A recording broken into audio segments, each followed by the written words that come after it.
اي انسان طبيعي سوي هيتقهر على اللي بيحصل في غزه، هيتقهر على منظر الولاد اللي بتطلع من الانقاض، هيتقهر ان هم ما حيلتهمش ميه ولا نور ولا عارفين يعملوا اي حاجه في حياتهم، كل لحظه بتعدي عليهم مستنيين يموتوا فيها.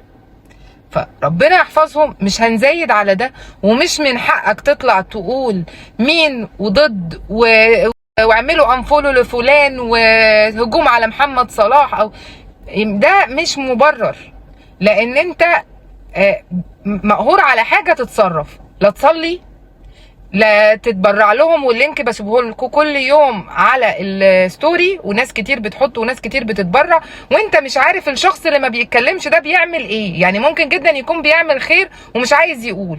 فادعي واحمد ربنا انك ليك سقف حميك انت وعيالك كل يوم وبتنام مطمن.